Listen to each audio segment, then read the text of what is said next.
Kalau sembahyang itu mesti khusyuk. Kalau tak khusyuk masuk neraka win. Ulama tak ada bahas begitu. Dan kalau kau menggunakan akal kau semata-mata mendepani nakal, jadi bermasalah. Mesti ada tahap. Jadi kalau engkau nak beramalkan pada engkau orang sembahyang tak khusyuk masuk neraka win, engkau amal lah. Engkau buatlah untuk engkau. Mudah-mudahan dengan tegas pada diri engkau itu, engkau bertambah khusyuk. Buatlah. Tapi kita nak pukul secara purata. Siapa yang sembahyang yang tidak ada khusyuk padanya itu, maka dia itu masuk neraka itu. Tak ada lah. Ulama itu tak bahas begitu. Tak ada. Tak pernah kita dengar. Guru-guru dulu kita mengaji pun tak ada. Dia kata begitu. Ya.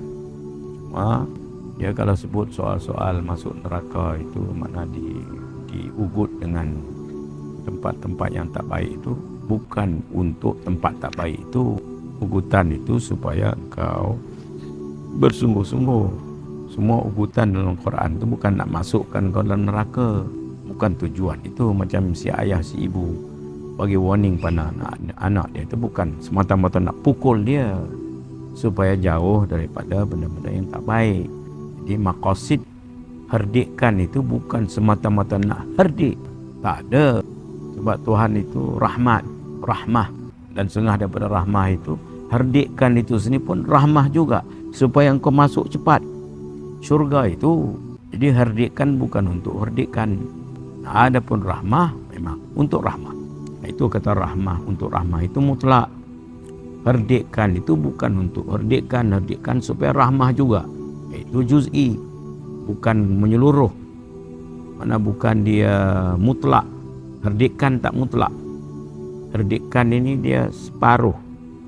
Sebab tujuan herdikan supaya apa yang nak dikehendakkan kepada orang itu tercapai. Dibantu dia dengan herdikan, menakutkan dia. Dibantu. Bukan untuk herdikan itu sendiri. Itu kena faham. Kalau kita kata fawailul lil musallin, wail bagi orang yang sembahyang, mutlak begitu. Itu tak ada, itu tak betul itu. Kalau begitu, orang yang kata begitu, dia sebelum dia khusyuk tak? Wail lah engkau masuk wail dululah. Adakah kesempurnaan sebelum dapat kesempurnaan itu terus sempurna, ataupun dimulai dengan tidak sempurna, maka setingkat demi setingkat jadi sempurna. Kita manusia ini, kita bukan macam burung. Burung dia lahir sahaja, dia sudah tahu mana apa nak makan. Dia keluar saya sarang, dia tahu dah. Seolah dia sudah diprogram pada asal lagi, apa tujuan dia, apa makanan dia, semua lengkap. Dalam 3 minggu dia keluar sarang itu, dia tahu dah mana nak pergi, apa makan, apa jangan makan. Ya, manusia tidak. 15 tahun belum tahu antara baik dan buruk. 15 tahun. Mana perubahan manusia ini dia bukan mendadak begitu. Jadi kalau kau baca fawailul lil musallin, terus engkau nak kata sembahyang tak boleh, mesti khusyuk, ambil terus begitu, ini otak hitam putih ini. Ini penyakit zaman. Itu otak kiri. Manusia ada 2 otak, kanan dan kiri. Setengah daripada tanda-tanda akhir zaman itu sebab manusia banyak menggunakan otak kiri. Otak kiri ini dia ambil hitung kira yang nampak, yang hitam putih. Jadi otak kanan dia lebih mendalam. Jadi sebelum nak hukum, dia ta'ammulan, dia tengok lagi. Apa cara, kalau ada jalan keluar dulu. Itu atas jalan rahmah, atas jalan kasih sayang. Itu bukan cepat nak menghukum itu. Nak hukum senang.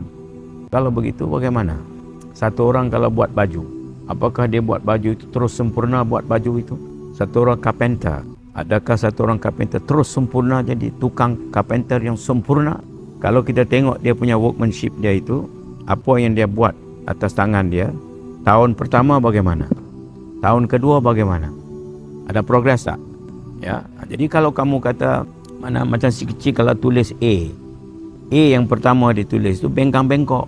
Kau kata, kalau kamu tak tulis A betul-betul, jangan tulis. Tak boleh tulis. Bolehkah dia dapat sempurna A itu? Kalau kita tanya orang yang kata pada Tuan Syekh itu, oh Tuan Syekh kata ini semayang tak khusyuk, tak boleh. Kalau kita tanya dia, anak engkau ajar tulis A, dia tak dapat A yang sempurna. Oleh kerana ikut prinsip engkau sekarang, jangan bagi dia tulis terus. Dia tak mau pula.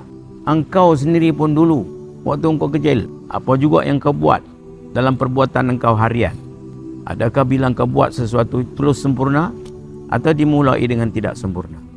Tak boleh, dia tak nampak luas. Dia nampak hitam putih baca gitu, nak terus nak bercakap gitu. Apa? Tak kena. Dia sendiri tak boleh buat. Jadi kita kena faham kalau orang kata itu. Jadi kita tilik apa katanya itu, muafakat atau tidak dengan kalam ulama, kalam Rasul dan kalam Allah. Bila kita bercakap itu, kita sudah tenung, kita sudah lihat setiap sudut daripada kalamullah, kalam Rasul, kalam ulama, maka barulah kita susun huruf kalimat ayat, kita bercakap. Jadi bila bercakap mendasarkan itu, dia lebih luas, dia lebih membawa pada perpaduan, bukan cepat nak menghukum. Lebih-lebih lagi akhir zaman, manusia jauh. Ini kena banyak tengok apa jalan, apa cara nak bawa umat itu jadi bersatu. Bukan kita nak bawa, kita nak pergi tempat, kita nak hukum. Bertegas pada diri engkau, berlembut-lembut pada orang ramai. Kau nak tegas pada engkau cukuplah. Tahu, itu pun tegas itu, engkau kena perhati. Kalau tegas sampai merosakkan engkau, itu bahaya. Jadi engkau tak tahu. Orang bercakap gitu, tanya siapa guru dia itu, yang ajar dia begitu. Biasanya tak ada guru. Dia baca aja. Baca ayat fawailul lil musallin, maka waillah bagi orang yang sembahyang. Terus nak hukum orang. Tengok orang sembahyang tak khusyuk, wail. Apa dalil? Fawailul lil musallin. Kalam Allah, kalam Rasul, kalam ulama ini, dia kalam yang didik bentuk corak bendung hala tuju. Dalam didik bentuk corak bendung hala tuju itu, dia berkendak kepada masa. Sebab manusia itu tidak terlepas daripada masa. Ya, macam kalau kita tanam buah, boleh terus masak. Inilah sikap-sikap ini, nak menghukum cepat itu. Nanti bagi kelonggaran, bagi dia, bagi masa dengan dia.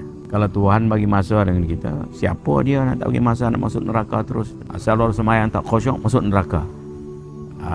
Kok peringkat lah. Dia peringkat mana? Dia baru belajar. Kan baru belajar pun nak masuk neraka terus. Dia tak boleh belajar lah. Tak belajar pun masuk neraka, belajar pun masuk neraka juga. Jenuh. Ya, jadi maknanya khusyuk ini memang satu bahagian daripada amal ibadah, tapi itu bahagian kesempurnaan. Bahagian kesempurnaan. Mana lengkap amal ibadah itu dengan khusyuk. Mana sempurna ini dia makan masa. Macam A bengkang-bengkok pada awal, kesempurnaan itu pada akhir. Sudah dilatih A berapa kali, berapa ribu kali tulis satu buku not kepada satu buku not sampai 10 buku not. Akhir yang ke-10 itu dah cantik. Ini pada buku yang pertama kalau kita tengok, nak dibanding dengan yang ke-10, ada beza tak? Tapi kalau kamu kata pada dia, kamu jangan tulis, melainkan tulis dengan sempurna A pada buku not yang pertama. Boleh. Jangan kamu semayang, melainkan kau nak semayang khusyuk terus. Apa dalil? Fawailul lil musallin. Kau masuk semayang pun masuk neraka. Engkau dulu di luar tak semayang masuk neraka juga. Asyik. Ini terkunci baji tu. Nak angkat kaki pun kena, tak angkat pun kena juga. Ini ada pilih ke? Ada pilih tak ada pilih tu? Adalah. Ini tak kena. Bahasan tu tak kena. Jadi khusyuk ini masalah kesempurnaan. Dan memang manusia cari kesempurnaan. Dia cenderung kepada kesempurnaan. Tapi setelah kita buat sedikit demi sedikit, bina. Cari apa jalan, apa cara. Sikit-sikit, dia dapatlah khusyuk. Akhir akan dapat. Sebab manusia akhirnya menuju pada khusyuk. Khusyuk itu sempurna. Apa juga kita buat dalam kerja buat harian, kita menuju kepada kesempurnaan. Kesempurnaan itu cenderung kita. Macam tengok telefon yang mereka buat ini. Tahun depan, tingkat lagi. Tahun depan sekali, tingkat lagi.